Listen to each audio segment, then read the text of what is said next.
Hello, Rising Phoenix family. Trevor Masterolds here with another conversation from the heart. We want to talk today to you guys about forms of power. Yes. So, last couple of weeks we've been talking about different things. A couple of videos back we talked about dogma, and I think the way you generate power tends to be very dogmatic. Depending on your style, they'll assume that there's only one way to generate power. But I'm here to tell you that there are a lot of different ways. Over the years, I've trained in different disciplines, and the way I generated power in Kung Fu was very different from Karate, or Taekwondo, or Judo, and let's break it down. Let's kind of talk about these different forms of power. As I see it, there's really 4 different types of power. The first type of power is what we call pushing power. In order to be able to get a good pushing power, we use this power in class for like our push kick, and when we want to do a strong block that offsets the person's balance. So if I'm doing a kind of block that is sort of dissipating their power, I'm probably not going to do it. Or if I do a block that's just kind of throwing my hand up there as a slight obstacle, I'm probably not going to do it. But if I'm like going in there and I'm blocking and I'm moving your arm, moving your physically out of the way, that is going to be our pushing power. We use it a lot like when we're doing our weapons training and we want to like clearly parry an attack. To generate pushing power, you need to first root yourself, and then you're kind of loose and relaxed, and you move quickly until the point where your body intersects another body, and from here you kind of push through in a loose manner, and it moves an object. Okay, so you're like loose and relaxed, and you push through. Okay, we see this a lot in styles like judo and jiu-jitsu, and even probably a little in Aikido. Although Aikido kind of combines our next form of power, which is flowing power, with that pushing power. And of course, every discipline does a little bit of everything, but they tend to sort of stress one over the other. Pushing power is great for moving somebody's body, but in able to be able to move them, you have to be very rooted. And anytime you root yourself, you become very slow. And when I say slow, I don't mean singularly slow. People have this conception that a punch is faster than a kick. That's not true. You can kick and punch basically as fast as each other. The reason why punching gets this idea that punching is faster than kicking is because you can do many punches rapidly in rapid succession, unlike many kicks, because you have to stand on one leg. Okay? And so you just float on air and yeah. So usually when I talk about speed, we really need to talk about speed as in not a single technique, because a single technique can be really fast. Doesn't matter how you do it. But being able to do techniques back to back, that's where speed starts to come into effect. Like I can do one pushing technique, but then I got to reset because everything like kind of pushes through, and then I got to get air back into my muscles and then push it out again. So it's quite difficult to do a lot of those back to back. It's not our most rooted form of power, but it is pretty rooted because you got to be really stable in your own base to move somebody else out of their base. The next form of power I want to talk about is what we call flowing power. We don't encounter it too much in Taekwondo. Well, no, Taekwondo has some flowing power, and we do some things on the floor. But flowing power is most often seen in like arts like Kung Fu, Tai Chi, Aikido. Flowing power is where you use your body weight to generate the power, and your breathing is very relaxed and neutral. Flowing power is the best for balance. Our other forms of power are going to have varying levels of balance. When I say balance, I don't mean your stability. Okay, so pushing power, and we're going to talk about this later, thrusting power are going to be the really good stability power. You're like rooted to the ground, and that's actually more useful. But what people tend to think is more useful is like the kind of yoga pose type of stuff, like that kind of balance. That's actually not that useful because you can get your leg just kicked out right from underneath you. You're not really stuck there. You're just kind of floating there. And in order to float there, you have to be in a very neutral Would you say it requires a lot of balance, but it's not necessarily giving you a lot of balance? Is that a distinction that you would make, or? Because it would obviously take a lot of balance to stand in that yoga pose on one leg with things extended. Yeah. But it's not inherently balancing you. Yeah, it's not anchoring you in that position. It is obviously difficult to hold a pose. And you're going to be the easiest in holding a pose when your body is in that neutral, supple state than when it's really tight and rigid. But if you're in that neutral, supple state, you're not going to be able to anchor yourself to the ground. So that's why flowing power is very good for speed. Okay, like circle punching, you see a lot. We do some, like a little bit of that in class, but that's more of a kung fu thing. It's very good because you're loose and relaxed, and you never really tighten down too much. That kind of and a lot of times you use like I remember when I first started learning long fist kung fu, and my instructor was like, man, because I came straight out of studying karate for like a long time, and I was doing this kind of piston power, this thrusting power, and he was like, no, you just use your body. You're committing too much of your power. The great thing about the flowing power is it's got great balance. It can be quite fast, very good balance. It has the strengths. The main drawback, though, of the flowing power is it's not very powerful. It's not very powerful. It's kind of like you're kind of batting a cat. Like it's kind of just batting things around. You're never going to have enough power to do significant damage. It doesn't have a lot of penetration. With the pushing power that we discussed before, pushing power is not going to hurt anyone. We use that with our push kick, not because we're going to damage somebody, but we want to be able to move them as far as possible. If your objective is to move somebody, you aren't going to be able to do much damage to them. Yeah. Because you're not trying to penetrate into their body, you're just trying to move their body somewhere else. Yeah. So they're different objectives. And with the flowing power, you're putting so much focus on your personal movement that you don't have any more left to move other people. So you don't have a lot left to penetrate into other people. You don't have a lot left to be rooted to the ground, to be able to move other people. So flowing power is great when you're more trying to move around people and not interact with them.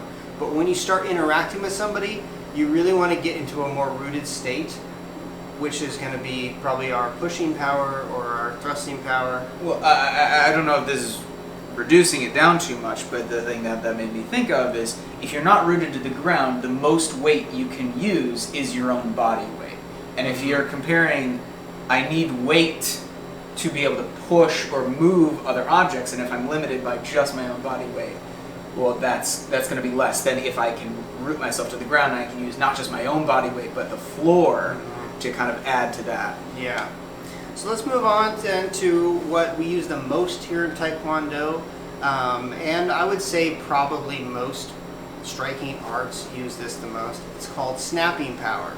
Everyone talks when you first start training, like I remember when I first started training Taekwondo and karate and a lot of other styles, they're always like, you need to snap.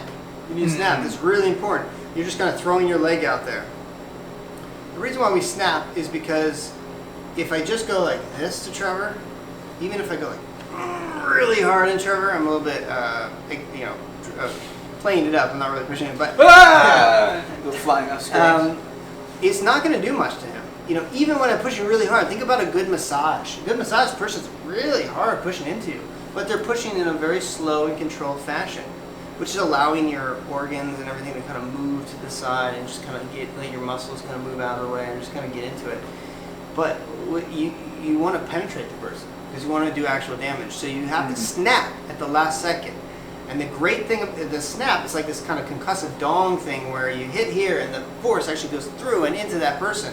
Yeah, the rest of the body doesn't have time to move, so it's just that small area. It penetrates so hard and it's so deeply.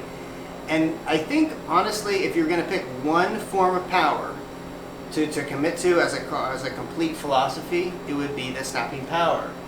Now, for better or worse, Taekwondo is really, Taekwondo is so many different things in so many different places, and it depends on your style of Taekwondo, they can be very different. But right now in Korea, in the top tier Olympic style Taekwondo, it's really obsessed with snapping power and flowing. Those are the two things that it's really focused on. And it's getting more and more into flowing and a lot less into the snapping. But like traditional Taekwondo and the way it came out of karate, started pioneering this idea of snapping power. And it's so interesting because if you look at Taekwondo and you look at karate, they're almost the same. There's little differences, like in Olympic style Taekwondo, they're higher stances, and less breathing, they're more in the flowing kind of thing. But the main difference between Taekwondo and karate is actually in the power generation. And people don't realize that. They're like, well, how are they different? Their techniques are the same. They got the middle block and the punch and the front kick and the round kick. Everything seems almost the same, but they're really different. If you're a trained eye, you look at them, you're like, there's something going on here. It's different, and it's because in karate, they are obsessed with this Japanese idea of one hit, one kill, and this thrusting power, where it's complete commitment to one strike. Okay, you know, if I go to do, if I can see I do this from a chair, but like if I go to do a Taekwondo punch, it's like, ow. But like karate, like, everything is loose and relaxed, and then it tightens down. It's not like a quick motion, like pow. It's like, and then vroom, everything comes to a singular point. Your entire body, everything comes from the ground, up into your leg, into your core, twisting to coming to an exact point. Now, that form of power is absolute. It is the best way to penetrate into somebody, but unfortunately, once you do it one time, you have to completely get all that oxygen back into your muscles, get back to a neutral point, so you can do it a second time. So it is the slowest because of that. And so that's why you see like karate is like slow and powerful, and Taekwondo is fast and agile. Taekwondo focuses a lot on that snapping power. One of the great things about the snap is that I only need stability for the split second that I hit, and then I lose my stability again.